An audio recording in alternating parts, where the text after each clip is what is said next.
Vous êtes-vous déjà demandé si vos prières et vos méditations vous rapprochent réellement de Dieu ou si, d'une certaine manière, vous pourriez être trompé par quelque chose d'invisible? Le Padre Pio, l'un des saints les plus vénérés et sages de notre époque, a mis en garde contre quelque chose de profond et perturbant, les pièges spirituels qui peuvent survenir pendant les moments les plus sacrés de notre vie. Il ne parlait pas seulement des tentations extérieures, mais de celles, subtiles, camouflées sous de bonnes intentions, qui peuvent détourner notre âme de son véritable objectif.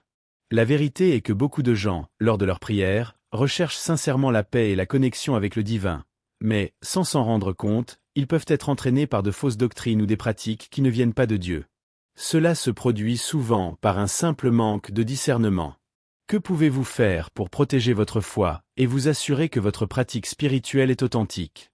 La réponse se trouve dans les enseignements du Padre Pio lui-même, qui a vécu et respiré une foi inébranlable, et qui aujourd'hui nous offre la clé pour éviter ces pièges. Si vous sentez que votre spiritualité a besoin d'un réveil, vous êtes au bon endroit. Vous n'êtes pas obligé de continuer à être victime des distractions spirituelles.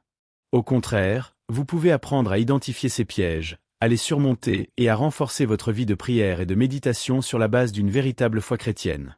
Ensemble, plongeons dans les enseignements du Padre Pio et comprenons comment nous protéger contre les pièges spirituels qui peuvent surgir dans nos parcours dévotionnels. La prière, plus qu'un simple acte de dévotion, est une conversation directe avec Dieu, essentielle pour le chrétien à tout moment de sa vie. Lorsque vous commencez votre journée par une prière, une réflexion basée sur les Écritures, vous placez votre esprit et votre cœur au bon endroit. Vous connaissez cette sensation de paix lorsque vous commencez la journée par un mot de louange? Cela arrive parce que la prière a ce pouvoir transformateur, celui d'aligner la spiritualité avec les exigences quotidiennes. Le chrétien qui consacre ce temps sacré a une plus grande clarté pour prendre des décisions et se sent également plus fort pour affronter les défis. Par exemple, en priant avant de prendre des décisions importantes, vous ouvrez votre cœur pour écouter la voix de Dieu, pour sentir l'Esprit Saint guider vos choix. La Bible nous rappelle clairement que si nous demandons avec foi, Dieu nous écoute, Matthieu 7h7. Mais la prière va au-delà de la simple demande. Il s'agit aussi de gratitude, de louange et surtout, de connexion. Dans un monde aussi agité, où les jeunes chrétiens se perdent souvent dans la course quotidienne, la prière quotidienne est ce qui maintient la flamme de la foi allumée. Alors, vous devez sûrement vous demander, mais comment puis-je intégrer la prière dans ma routine si je suis si occupé? La réponse est simple.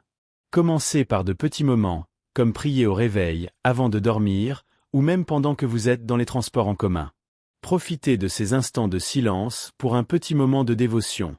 Et rappelez-vous, la prière n'a pas besoin d'être longue ou élaborée. Jésus nous enseigne que ce n'est pas une question de temps ou de quantité de mots, mais de sincérité avec laquelle nous nous rapprochons de Dieu. Comment vous connectez-vous avec lui dans votre quotidien? La foi chrétienne nous enseigne que même dans les moments les plus difficiles, il y a une opportunité de croissance spirituelle. Imaginez-vous en train de traverser une crise, que ce soit dans votre vie personnelle, professionnelle ou spirituelle, et malgré tout, trouvez la force de croire que quelque chose de bon en sortira. La foi, c'est exactement cela, une vision au-delà de ce que les yeux naturels peuvent voir. Lorsque vous vous remettez entre les mains de Dieu, vous commencez à percevoir chaque défi comme une opportunité déguisée. Et je ne parle pas d'un optimisme vide, mais d'une véritable confiance en Dieu, qui nous promet d'être avec nous dans toutes les circonstances. Prenons l'exemple de ces moments de difficultés financières. Beaucoup, lorsqu'ils sont confrontés à des problèmes d'argent, paniquent. Mais pour ceux qui ont la foi, ces difficultés peuvent être une occasion d'apprendre davantage sur la provision divine. Au lieu de regarder les chiffres et de se désespérer, il est possible de regarder la Bible et de trouver du réconfort dans les promesses de Dieu. Luc 12, 22-26 nous rappelle que Dieu prend soin de chaque détail de nos vies, et s'il prend soin des oiseaux, il prendra certainement soin de nous. Ainsi, au lieu d'être consumé par la peur, une personne de foi voit la difficulté comme une opportunité de faire davantage confiance à Dieu. Je sais, il est difficile de changer sa mentalité si soudainement. Mais le chrétien est appelé à ne pas se conformer à ce que le monde offre, mais à renouveler son esprit. Romains 12h2. Ce n'est pas facile, bien sûr. Mais quand vous mettez votre foi en action, vous commencez à voir les bénédictions et les opportunités qui étaient toujours autour de vous. Que ce soit dans une promotion inattendue, ou même dans le développement d'une nouvelle compétence que vous auriez pu ignorer. Vous êtes-vous déjà arrêté pour réfléchir à la manière dont vos défis peuvent être la porte d'un nouveau chapitre dans votre vie de foi? Étudier la Bible n'est pas seulement une pratique religieuse, mais un moyen puissant de nourrir notre spiritualité. En ouvrant les Écritures, le chrétien ne se contente pas de lire des histoires anciennes, il se connecte à la sagesse éternelle de Dieu. Les enseignements bibliques sont comme un guide pratique pour la vie quotidienne, offrant des conseils qui peuvent transformer la manière dont nous abordons nos émotions, nos décisions et même nos relations. Lorsque vous prenez le temps d'étudier la Bible, vous ne faites pas que lire, vous absorbez l'essence de la manière dont Dieu veut que nous vivions. Que dit la Bible sur l'amour, par exemple? Elle nous enseigne que l'amour est patient et bienveillant, 1 Corinthiens 13h4, un principe fondamental pour toute relation saine. Pour ceux qui sont jeunes et chrétiens, et qui commencent à explorer plus profondément les Écritures, le défi réside souvent dans le fait de ne pas savoir par où commencer. Un bon point de départ est l'Évangile de Jean, où vous pouvez trouver les enseignements de Jésus de manière claire et accessible. De plus, dans les moments de doute, une étude biblique des psaumes peut apporter réconfort et renouveau spirituel. L'étude de la Bible, au-delà de nous fortifier spirituellement, nous prépare également à être plus efficaces dans nos prières et notre adoration, car nous connaissons mieux la volonté de Dieu. Bien sûr, pour beaucoup, l'étude biblique peut sembler un défi au début. Après tout, le langage peut sembler éloigné. Mais rappelez-vous qu'avec le temps et la pratique, la Bible devient plus qu'un livre, elle devient un ami. Avez-vous déjà essayé d'utiliser un plan de lecture quotidien? Il existe des applications et des sites qui offrent des guides pour la lecture de versets et de chapitres, rendant l'étude plus accessible. Et le mieux, c'est que lorsque vous commencez à appliquer ces enseignements dans la pratique, votre vie de prière et d'adoration devient plus riche et plus profonde. Vous réalisez que les paroles de Jésus ne sont pas seulement des mots, mais une invitation à une vie transformée. L'humilité est une vertu fondamentale dans la vie chrétienne, et Padre Pio nous enseigne qu'en l'absence d'humilité, nos prières peuvent devenir vides et dénuées de sens. La véritable humilité n'est pas de se diminuer ou de penser que nous ne sommes pas dignes, mais de reconnaître notre dépendance totale à Dieu. Lorsque nous prions avec humilité, nous mettons de côté notre orgueil et reconnaissons que nous avons besoin de la grâce divine pour surmonter nos faiblesses. Imaginez un enfant demandant de l'aide à son père. L'humilité de l'enfant n'est pas de s'humilier, mais de reconnaître qu'il ne peut pas tout faire seul. Dans sa vie, Padre Pio ne se considérait jamais comme quelqu'un de supérieur, bien qu'il fût un homme de profonde spiritualité. Il savait que la véritable force vient de Dieu, et non de nos propres capacités ou mérites. Lorsque nous prions avec un cœur humble, nous permettons à Dieu d'agir puissamment dans nos vies. Un exemple pratique de cela serait de faire une prière d'abandon, en disant « Seigneur, je ne sais pas ce qui est meilleur pour moi, mais je fais confiance à ton plan. » En faisant cela, vous pratiquez l'humilité en mettant vos désirs et préoccupations entre les mains de Dieu, sachant qu'il fera ce qu'il y a de mieux pour vous. L'humilité dans la prière nous conduit également à une plus grande intimité avec Dieu. Elle brise les barrières de l'ego et ouvre l'espace pour une relation plus profonde. À mesure que nous prions humblement, nous pouvons devenir plus sensibles à la présence du Saint-Esprit et plus disposés à écouter sa voix. Cela nous rappelle ce qui est écrit dans 2 Chroniques 7h14. « Si mon peuple, qui porte mon nom, s'humilie, prie, cherche ma face et se détourne de ses mauvaises voies, alors j'écouterai du ciel, je pardonnerai ses péchés. » L'humilité est la clé pour déverrouiller cette réponse divine. Dans un monde rempli de bruit et de distractions, trouver des moments de silence est devenu un véritable trésor spirituel. Padre Pio savait que le silence était essentiel dans ses méditations, car il croyait qu'en silence, Dieu parle plus profondément au cœur. Lorsque nous arrêtons de parler, de penser aux préoccupations et au chaos de la vie quotidienne, nous ouvrons l'espace pour entendre la voix douce et silencieuse du Saint-Esprit. C'est dans le silence que l'âme trouve la paix et la véritable direction divine, loin des distractions mondaines. Une manière pratique d'intégrer le silence dans votre vie dévotionnelle est de choisir un endroit calme où vous pouvez méditer sans être interrompu. Cela peut être un coin tranquille dans votre maison ou un endroit en pleine nature. Commencez par quelques minutes de silence, en ressentant la présence de Dieu autour de vous. Pendant ce temps, vous n'avez pas besoin de parler, ni de demander quoi que ce soit. Il vous suffit d'écouter. Vous serez surpris par les réponses qui surgiront spontanément, apportant clarté et paix. Lorsque vous vous permettez ce silence sacré, vous commencez à comprendre que la véritable prière va au-delà des mots. Padre Pio, pendant ses moments de retraite, cherchait toujours le silence pour se rapprocher encore plus de Dieu. Il savait que plus il s'éloignait du bruit, plus il pouvait percevoir la profondeur de l'amour de Dieu pour lui. Et c'est quelque chose que nous pouvons tous apprendre. Le silence est un cadeau. En intégrant cette habitude, vous réaliserez que votre spiritualité ne sera plus simplement une série de mots ou de rituels, mais un état constant de connexion avec Dieu. La tranquillité que vous trouvez dans ce silence résonne dans toutes les sphères de votre vie, permettant à la présence de Dieu de devenir une constante dans vos pensées et actions. L'intercession de Padre Pio est l'une des sources de soutien spirituel les plus puissantes que de nombreux chrétiens recherchent encore aujourd'hui. Lui, en tant qu'homme profondément connecté à Dieu, a toujours intercédé avec ferveur pour les autres, montrant l'importance de prier pour les autres et de demander l'aide d'un intercesseur. L'intercession n'est pas seulement une façon de demander à Dieu, mais aussi de demander à un saint comme Padre Pio d'intercéder pour nos causes. Il a une grande autorité spirituelle devant Dieu, et son intercession est connue par beaucoup comme un canal de grâce. Lorsque nous prions et lui demandons d'intercéder pour nous, nous ouvrons une porte de bénédiction et de miracle dans nos vies.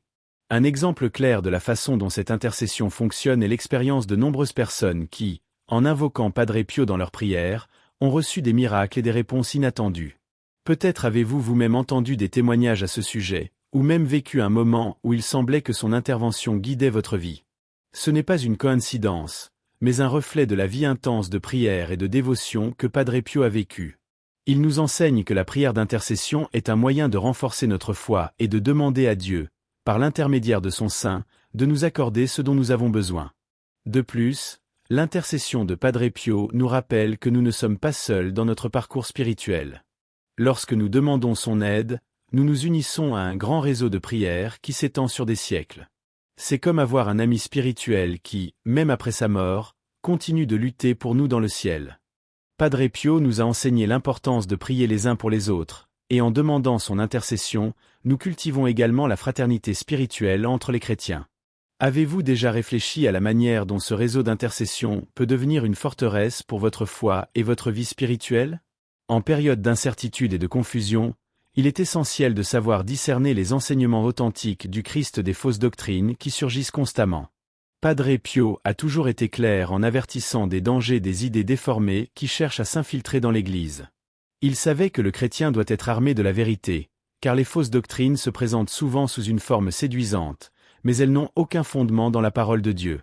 Jésus-Christ, dans sa sagesse, nous guide pour examiner tout à la lumière des Écritures, car c'est là que nous trouvons le véritable chemin. Jean 8h32.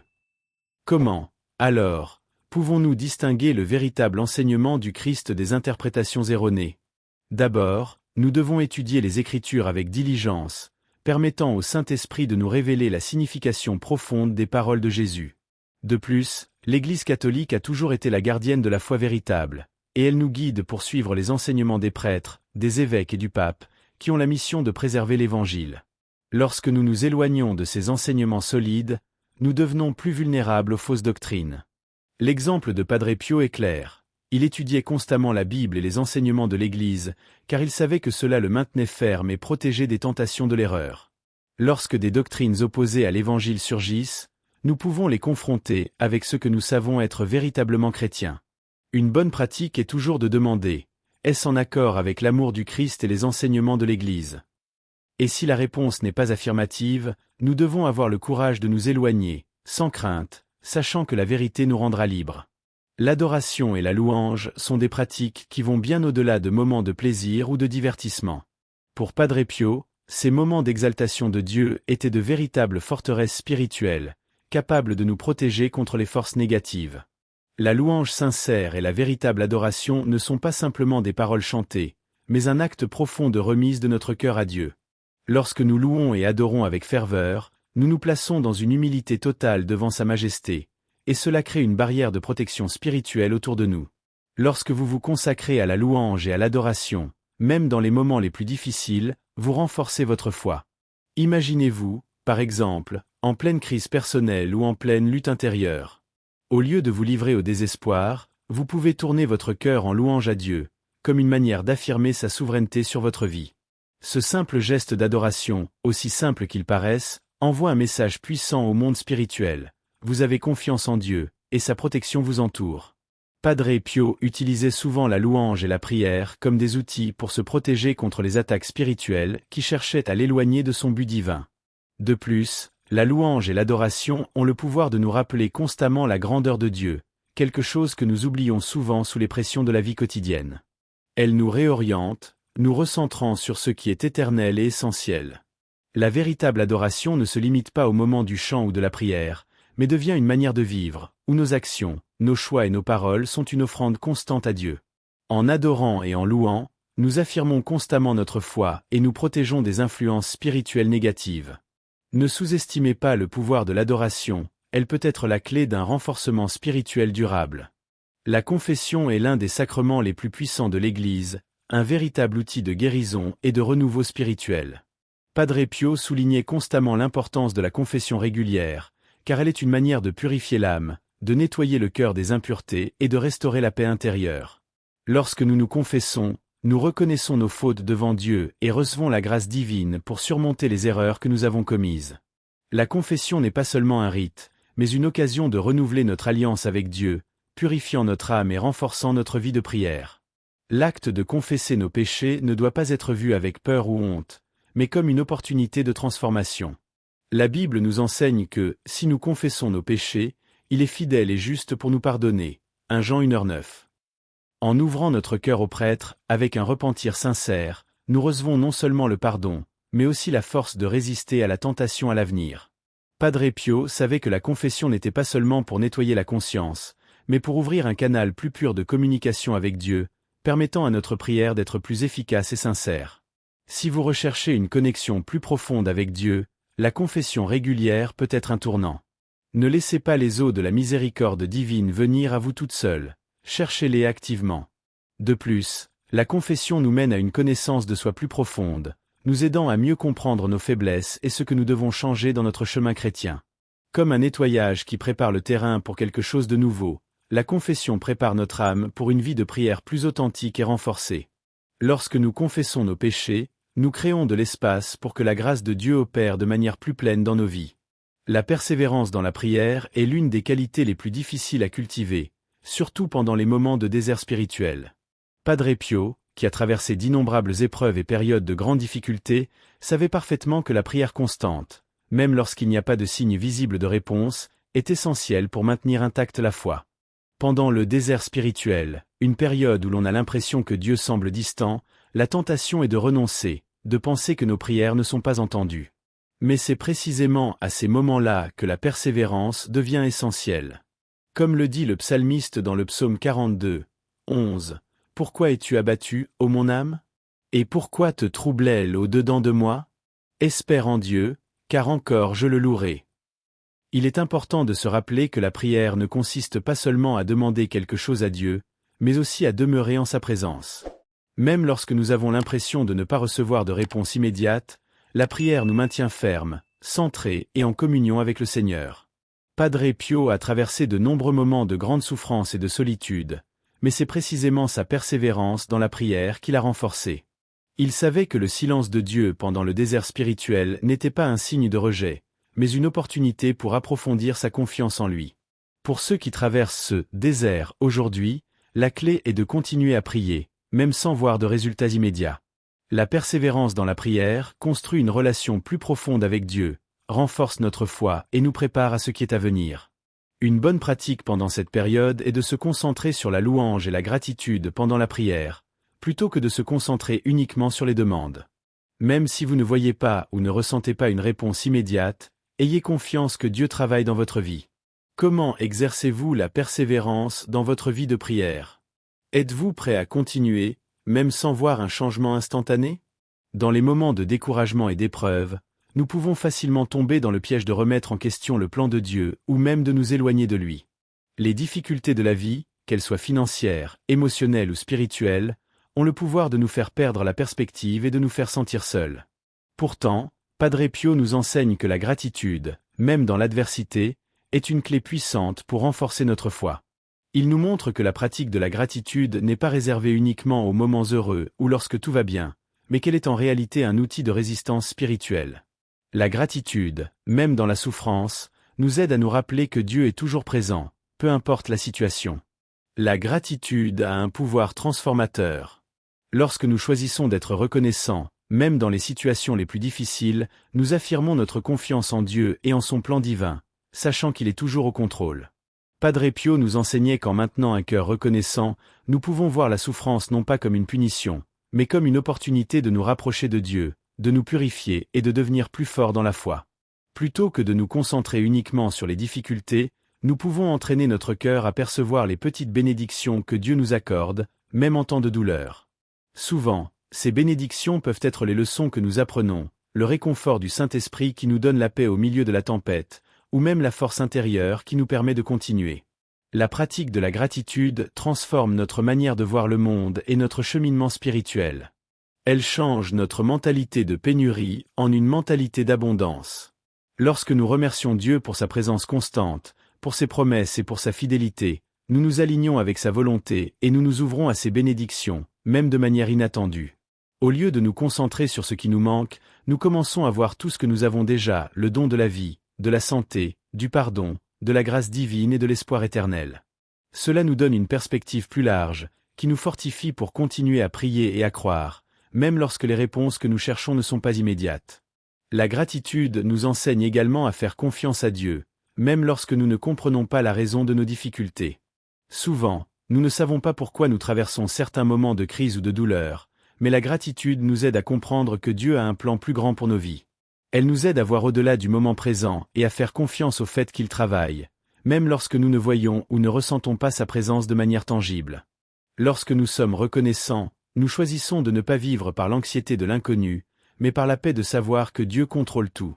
Et cela ne signifie pas nier les difficultés, mais choisir de voir ces difficultés à travers le prisme de la foi, de la confiance et de la gratitude.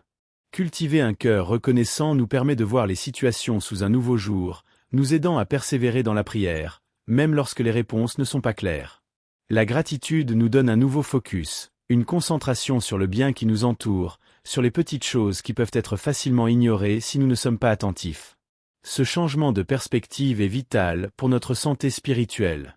Un cœur reconnaissant est un cœur ouvert à l'amour et à l'action de Dieu.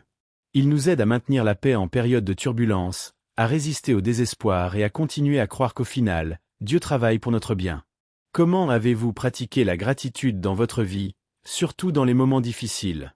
Si vous n'avez pas encore trouvé l'habitude de la gratitude, commencez par de petites étapes. Remerciez Dieu pour un nouveau jour, pour un ami qui a pensé à vous, pour une leçon apprise à travers une difficulté. La gratitude n'est pas seulement un sentiment, mais une attitude qui nous rapproche de Dieu et nous fortifie dans notre cheminement de foi. En adoptant la pratique quotidienne de la gratitude, vous vous rendrez compte qu'elle n'améliore pas seulement votre relation avec Dieu, mais transforme également votre vision des défis que vous affrontez. La gratitude est une véritable force spirituelle qui peut être cultivée, et une fois développée, elle aide à maintenir un esprit et un cœur tranquilles, même lorsque les circonstances autour de nous sont turbulentes. Lorsque nous pratiquons la gratitude régulièrement, elle devient une partie de ce que nous sommes, modelant nos réactions, nos pensées, et surtout, notre foi.